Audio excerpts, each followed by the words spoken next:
What's up, everybody? Welcome back to the Rantin Review Pro Wrestling. We're going to catch up today with some news in the world of pro wrestling and sports entertainment. Before we get to that, of course, as always, I remind you guys, help out the channel a little bit. If you like videos like this, just hit that little like button, drop an elbow on it until it turns black and blue. Helps the YouTube algorithm let all the other wrestling fans know that we cover stuff here on the channel. We'll be doing a couple videos today. The first one up here, of course, is going to be a review of AEW's pay-per-view the other night, Full Gear, which has been around for a while. It's one of the original AEW pay-per-views. I had the fortunate privilege at that time during the whole traveling wrestling fan era, the mid to late 2010s. That one happened to be in Baltimore, Maryland, the very first Full Gear. So I got to attend that one. They haven't been back since, and I understand why. But this was the 2024 edition, headlined by Jon Moxley defending the AEW Championship, which I don't even think was in that briefcase. To be honest, that briefcase looked a little small to hold that title in it, but I could be wrong. But he defended it against Orange Cassidy, a AEW original, so to speak. And that was the main event of the show, and I'll give you my overall thoughts on the show. Overall, again, the tendency with AEW shows is they tend to run long. This one, for some reason, whether it was just personally for me or, just circumstances being what they were, is this show didn't feel like it dragged on as much as like the last two pay-per-views I watched of AEW, where my main criticism was the wrestling matches are great, but there's just too many of them and the shows are too long. This show didn't feel too long. My main criticism of it, however, is like the middle 5 matches all seemed like they were booked exactly the same. They all were laid out the same way. They all went the same way. They all kind of had a similar structure to them. The 4th or 5th time I saw a near fall, it didn't work on me anymore.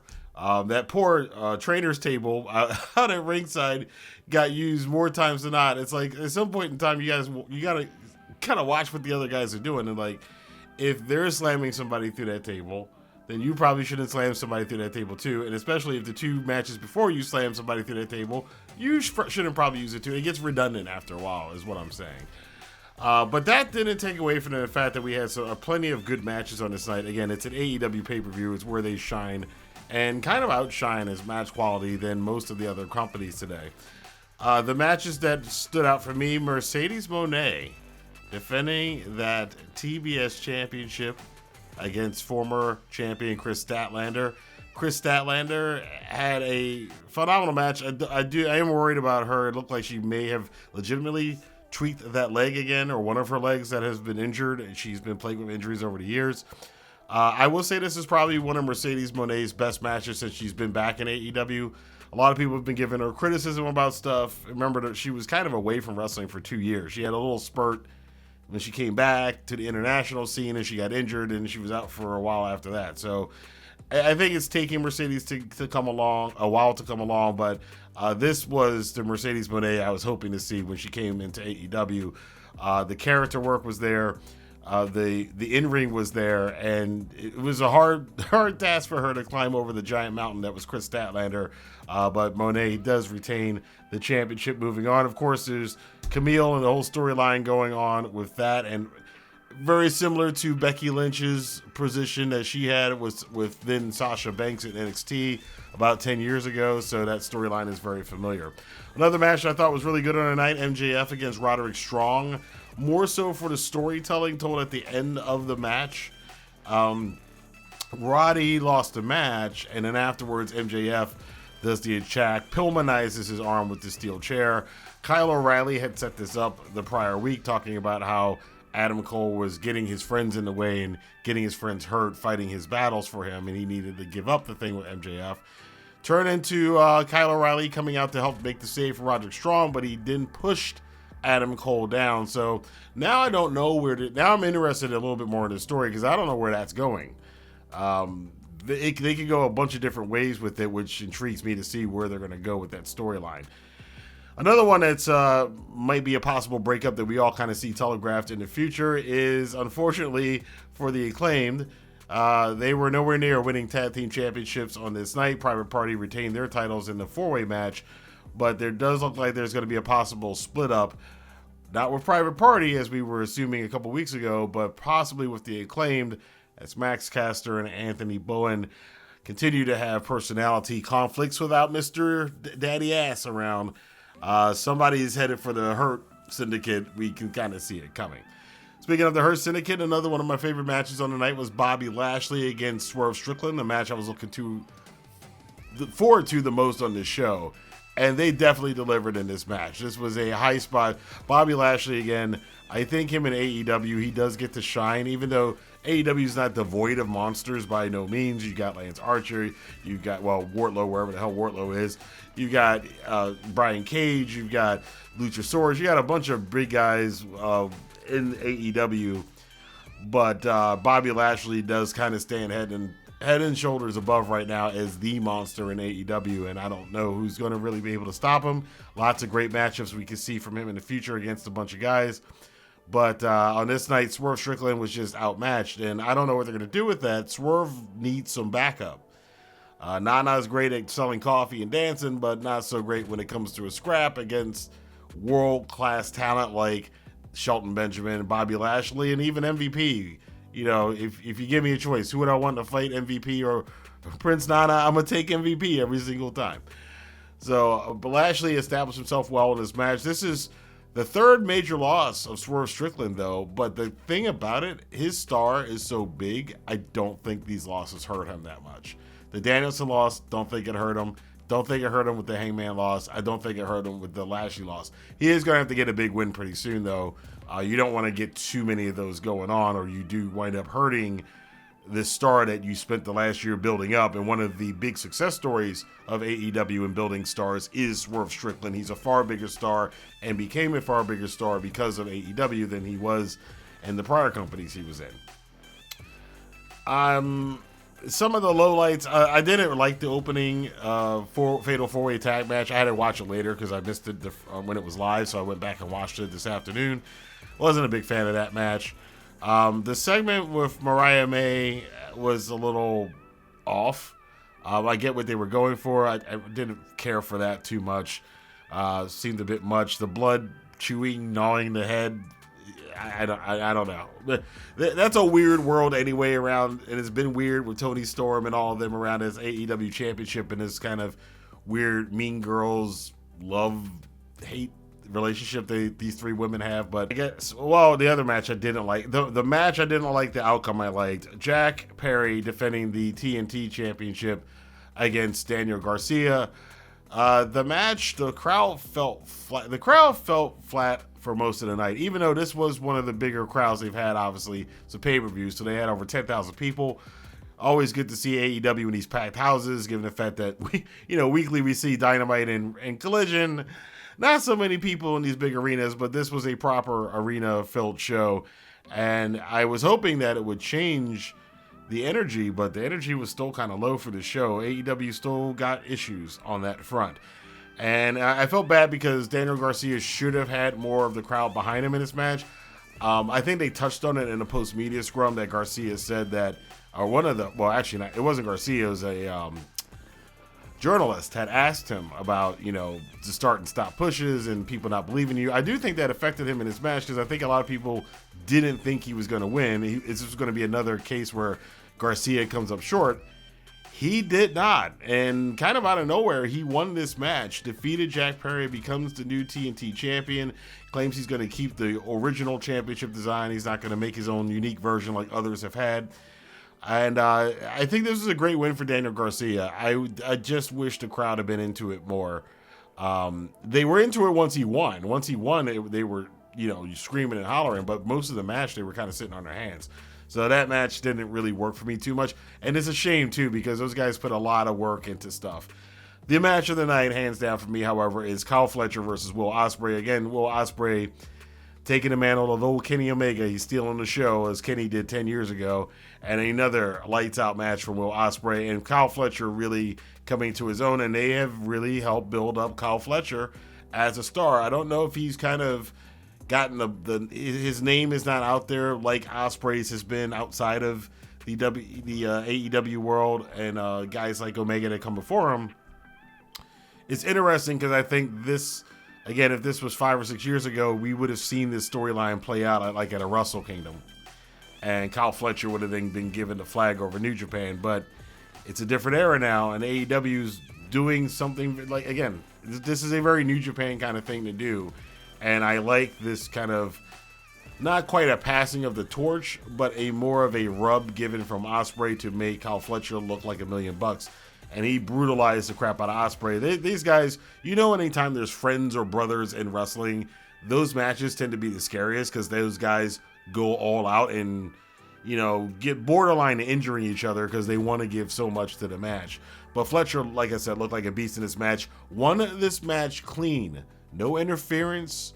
No, not a lot of Don Callis stuff. He did hop up a few times or whatever, but not anything that would have swayed the match one way or the other. Kyle Fletcher relatively getting a clean win over Will Ospreay. And, I don't know. Where do you go on that one? I guess he's going to have to get a title shot. Now, with Daniel Garcia being the TNT champion, might that be a goal of Kyle Fletcher? It looks like the Don Callis family is looking to get some more championships. Speaking of the Don Callis family and championships, another match that was kind of lukewarm. I was expecting it to be a little bit more, but it may have been part of the crowd. It may have been part of the chemistry, was Kenosuke Takeshita taking on Ricochet. That match the International Championship match, it didn't quite hit as I thought it would. These guys have had great interactions in their multi-man tag matches leading up to this, which again is another New Japan kind of thing to do. But then they get to the match, and there were great moments in it, but it didn't really hit the way I thought it was going to hit. But Takeshita getting the big win over Ricochet, it was a great night for the Don Callis family. Again, at the end of the day, though, it was the main event that it was all about. Jon Moxley defending against Orange Cassidy. Orange Cassidy, crazy blade job. Looked great on TV. It looked like one of those old NWA 1985, 86, 87 Starcades where the mat was covered in blood stains by the end of this thing. And it wasn't Moxley bleeding. I haven't seen Moxley bleed for quite some time, which is unusual. I guess maybe, he got tired of bleeding in every single match he had. But this match turned out to be way better. This is an opposite of Ricochet and Takeshita, which I was a little disappointed by that match. This match exceeded my expectations. I was not expecting to like this match of Moxley and Orange Cassidy as much as I did. But this benefited from the run-ins. It was a bit sports entertainment style with all the run-ins and everybody and their grandmother coming into the match, even during and after the match. But I understand why they were doing it. It did add to the excitement of the match. Got some cool false finishes. I did think Orange Cassidy, for like a split second, they might have actually put him over to win the championship. But Moxley does win with the help of the Deathriders, no longer the Blackpool Combat Club. They are now the Deathriders, which I think is a better name. But after the match, we get a bunch of people coming in. Hangman Page comes down, and we're not quite sure why he's there. But then they're doing a turn against Jon Moxley and Christian Cage, who's got his not money in the bank briefcase or not money in the bank contract. He comes down to the ring. He's going to cash it in with the help of Hangman. So the kind of idea is that Hangman might get a world title shot by helping out Christian Cage. And I think that's probably what the arrangement is, especially after tonight, because Hangman lost another match that I was a little bit disappointed by, which was him and Jay White, which Jay White won that. Well, the finish of that match was great. The finish to Jay White and Hangman was great. The rest of the match kind of dragged a little bit, but the last couple minutes were fantastic. Jay White is now in a prominent position in the world title picture. He's been talking about that for a while. And I'm curious to see which way they're going to follow through with. Because you've got Christian now involved. He's going after the world title. Jay White's going after the world title. Hangman Page is going after the world title. It's a developing main event scene for the championship right now. And curious to think of who's going to win. And, of course, you can't forget Darby Allin, who we see later on. Moxley was able to get away from this craziness because of Jay White doing a run-in, and he cleared out Christian Cage and Hangman Adam Page. I wonder if at some point in time we're getting a team-up of sorts. I don't know how that will work out. A tag team match, maybe a triple threat match there.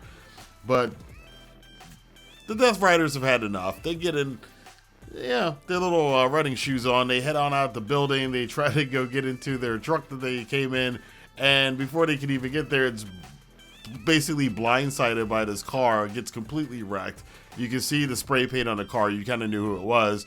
Mina Shafir is kind of low-key funny. She's like she's like China was back in the day with the old D-Generation X in the 90s, but she just kind of stole a key from the valet, and they took stole another car to get out of there, because the person that crashed the car into their truck was none other than Darby Allin.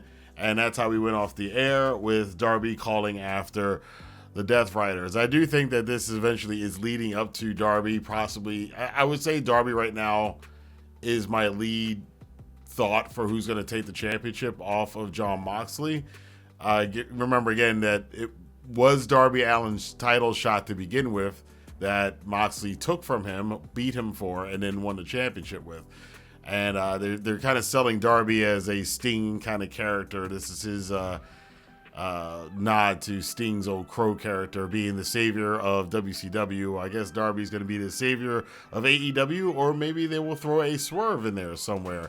Don't know. But curious stuff. Again, good stuff. Nothing to blow you out of the water. Storyline-wise, a lot of great matches. But, you know, there are a lot of improvements. And I would just say right now, AEW is just steady, and I think it's kind of good for them to get steady, just to have a steady. It feels like the ship is not so rocky anymore with the company. They've kind of settled into a groove, and that could be a good or a bad thing. That could mean that they just become complacent and get lazy, or they could just be resetting themselves, and then who knows. I always root for wrestling companies, whether I like them or not, even if I dislike the format of the company or things about the company. I always want more wrestling to watch, and a different variety of wrestling that is considered big league wrestling. So it is important for AEW to do well for the wrestling community as a whole. They are kind of crucial to it, not deteriorating into a monopoly again. It was a pseudo monopoly, and I do hope that AEW can continue to build on some of the improvements we've seen over the last couple of months. But I want to know what you guys think. Let your voice be heard in the comment box below. Did you enjoy Full Gear? What do you think of some of the scenarios coming out of it? What do you think of Will Ospreay giving a big rub, the big nod, the big passing of the torch to Kyle Fletcher? What do you think is going to happen in this world title scene? Is Christian ever going to cash in his contract? And what happened to the Bang Bang Gang? Where are the rest of them? Let your voice be heard in the comment box below. Until next time, I will see you guys here for more news, reviews, and other commentary about pro wrestling and sports entertainment right here on the Rantin' Review Pro Wrestling. Have a good day.